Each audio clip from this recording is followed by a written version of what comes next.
Hello everybody and welcome back to World of Warships Legends. My name is Spartan Elite 43 and tonight we are back in the Nelson and we are on Sleeping Giant. And we're not alone. We've got Hivehound and Blaemeister with us and we're going to do our best to try to get something out of nothing. Now I said in the stream that I was going to put this up as a Salty Spartan video and as much as I would love to, at the same time, it's so difficult to come up with that emotion that you hear in Salty Spartan live in post commentary. Like it's difficult. I'm not that talented. But what I will do is go over my thought processes during this match and just how everything goes to crap.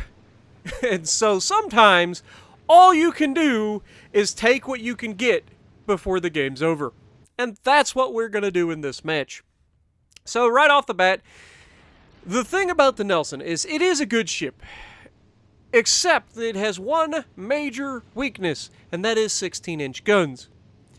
16-inch guns rip this ship apart no matter which way you look at it. If you're kiting away, if you're broadside on, if you're bow tanking, stern tanking, doesn't matter. If 16-inch guns with sufficient armor piercing hit you, you're having a bad day. So, with that in mind, you'll see that Blay is going over towards the center of the map. He's in a Jervis, and we are going to try to give him some support. I fully expect him to run into a fight early on. Now, you'll notice that we have a cruiser coming across the bow.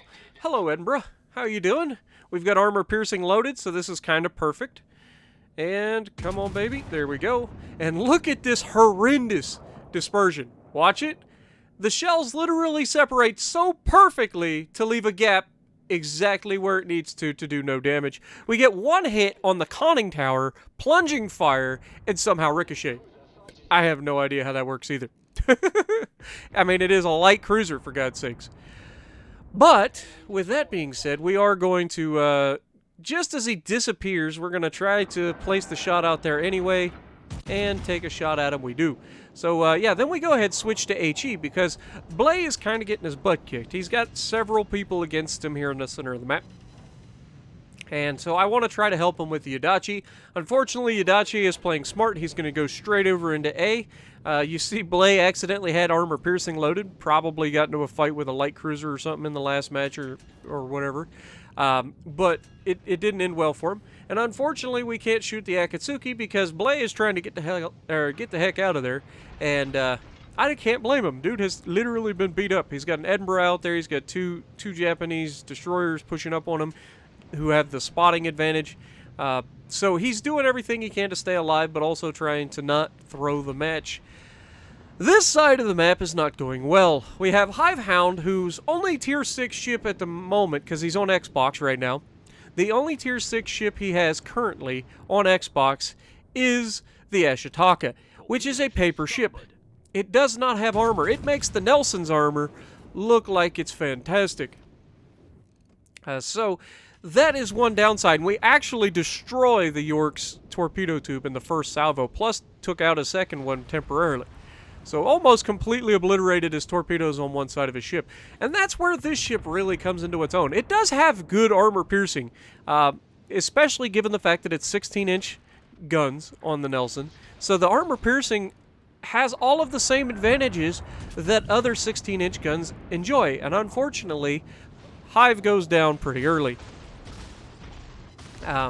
So the advantages such as overmatching and such is where the Nelson's AP, and because everybody's so used to the Nelson firing HE at people, it really catches people off guard when you fire AP. And because it's short fuse armor piercing out of the British battleships, you can absolutely decimate enemy cruisers. And you can see we're trying to get some fires here. We hit the hood out there for one fire. We're going to have a little bit of rough RNG for a Nelson. We're going to get it fire like every time we hit somebody with HE. But when you look at what the Nelson normally does with this sort of a build, now I did post the build at the beginning because I changed up my normal build to try to get a very specific type of video. we're going to get some crappy RNG as far as fire starting goes. But we're still going to get fires. I mean, it's a Nelson, for God's sakes. This thing is literally the king of fire starters.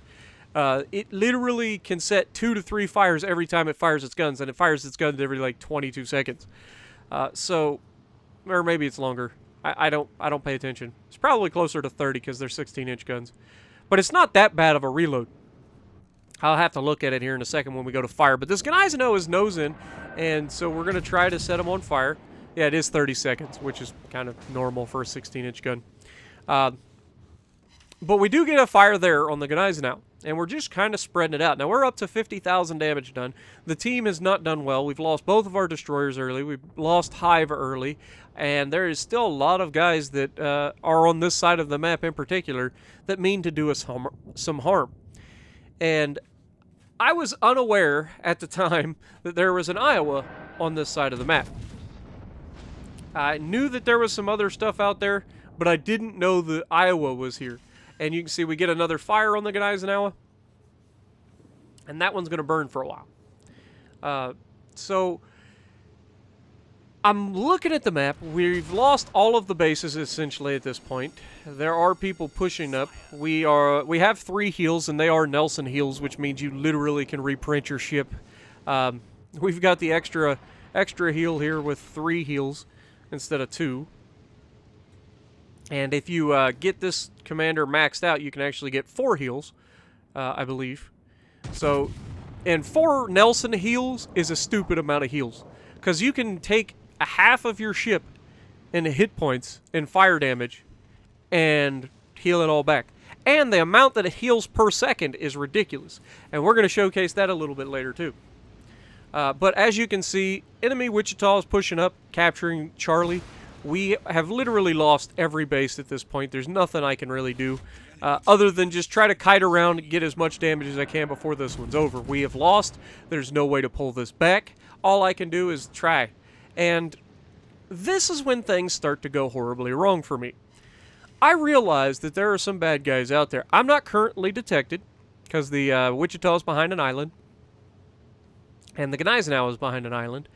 So I'm going to use this opportunity to try to turn away from the guys that are coming towards us. This is going to do a couple things. First of all, the Nelson is decent at kiting away. It's not the best because it does have wide hips. And again, if there are 16-inch guns, they can overmatch your bow and stern and go straight through and citadel you from the front or rear, regardless of your angle. But this Wichita is going to get the RNG of dreams right here. He is begging for it, and I may not have led him enough. I underestimated how quickly he was going to be able to accelerate after turning. I'm assuming he has propulsion model on that ship. It's a very real possibility, and that's when I see the Iowa. And this is the point that I knew that I am not long for this world, because there are very few ships with 16-inch guns that I really, really fear in the Nelson. Iowa is one of them. Because almost every single Iowa out there is a dispersion build Iowa, because why wouldn't it be? And a dispersion build Iowa at these sorts of ranges is no good for my inability to deal with 16-inch shells. And by the way, in case you guys are wondering, I do not believe there is a single battleship at Tier 6 that can handle... Oh my god! Wait for it! Pow! No! How did we leave him alive?